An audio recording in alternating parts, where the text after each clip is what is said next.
Friends அஸ்ஸலாமு அலைக்கும். எல்லாருமே எப்படி இருக்கீங்க? அல்ஹம்துலில்லாஹ். இன்றைக்கி வந்து ஒரு இன்ட்ரெஸ்டிங்கான vlogல வந்து உங்களை மீட் பண்ணியிருக்கேன். வீடியோ ஸ்கிப் பண்ணாமல் ஃபுல்லாக பாருங்கள். இது வந்து ஒரு ஸ்பெஷல் டே அன்னைக்கு தான் எடுத்த vlog. தம்ப்லைன் பார்த்து கண்டுபிடிச்சிருப்பீங்க. இருந்தாலும் சொல்கிறேன். காலையில் எந்திரிச்சதுமே வந்து ஹெல்த் ட்ரிங்க் குடிச்சிட்டு டேவை ஸ்டார்ட் பண்ணிட்டேன். பிரேக்ஃபாஸ்ட்டுக்கு வந்து பார்த்திங்கன்னா சேமியா தான் பண்ணியிருந்தாங்க. அதுக்கப்புறமே வந்து இந்த நெல்லிக்காய் சாப்பிட்டுட்டு கிச்சனுக்குள்ளே என்ட்ரு ஆகிட்டேன். லன்ச் ப்ரிப்ரேஷன் என்னென்னு பார்த்தீங்கன்னா சிக்கன் பிரியாணி, ஆனியன் ரைத்தா இது தான் அன்றைக்கி பண்ணியிருந்தோம்.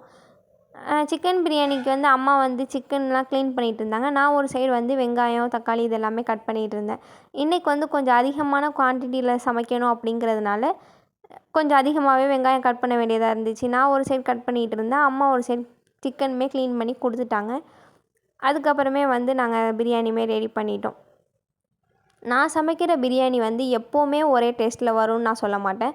ஒரு டைம் வந்து ஒரு டேஸ்ட்டில் வந்து அமையும். அதே மாதிரி தான் அன்றைக்கி நான் வெளியில் சாப்பாடு கொடுக்கணும் அப்படிங்கிறதுக்காக நான் கொஞ்சம் பயந்து சமைச்சிக்கிட்டு இருந்தேன். இப்போல்லாம் வந்து பிரியாணியோட டேஸ்ட்டே இப்போ எனக்கு பிடிக்க மாட்டுது. ஸோ அதனால் வந்து எனக்கு தான் அந்த பிரியாணி டேஸ்ட் எனக்கு பிடிக்கல. மற்றபடி எல்லாருமே வந்து நல்லாயிருக்கு அப்படின்னு தான் சொல்லியிருந்தாங்க. பிரியாணியை கொஞ்சம் டெக்கரேட் பண்ணுவோமே அப்படின்னு சொல்லிட்டு புதினா, அப்புறம் கலர் கேசரி பவுட்ரு கலர் இது எல்லாமே மேலே வந்து போட்டு டெக்கரேட் பண்ணிகிட்டு இருந்தேன். என்ன ஸ்பெஷல் டே அப்படின்னு பார்த்தீங்கன்னா என்னுடைய பர்த்டே. என்னுடைய சிஸ்டர் வந்து 12 கிட்டேயே அதுக்கு முன்னாடியே வந்து கேக் வாங்கி கொடுத்து சர்ப்ரைஸ் பண்ணிட்டாங்க.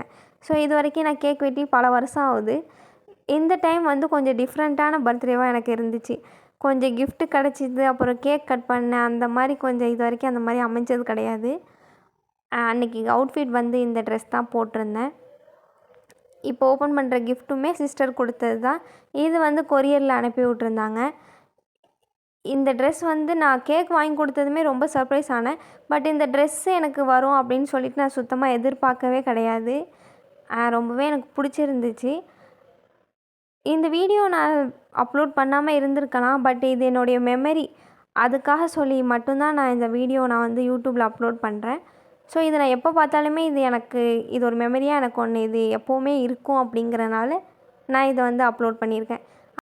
இந்த 2 டைரி மில்கில் வந்து சிஸ்டர் கொரியரில் அனுப்பின ஒரு டைரி மில்க் ஒன்று, இன்னொன்று வந்து சிஸ்டர் இன் லா ஃபேமிலியிலேருந்து கொடுத்த ஒரு டைரி மில்க் ஒன்று. இதுதான் எனக்கு இந்த பர்த்டேக்கு 2 சாக்லேட் கிடச்சிது.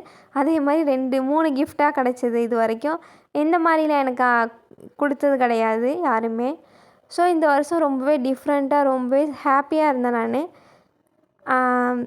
அந்த ஒரு மெமரிஸ் இருக்குது எனக்கு இந்த வருஷம். அதுக்காக இந்த வீடியோவை நான் உங்கள்கிட்ட ஷேர் பண்ணேன். வீடியோ பிடிச்சிருந்தா மறக்காமல் லைக் பண்ணுங்கள், ஷேர் பண்ணுங்கள், சப்ஸ்கிரைப் பண்ணிக்கோங்க.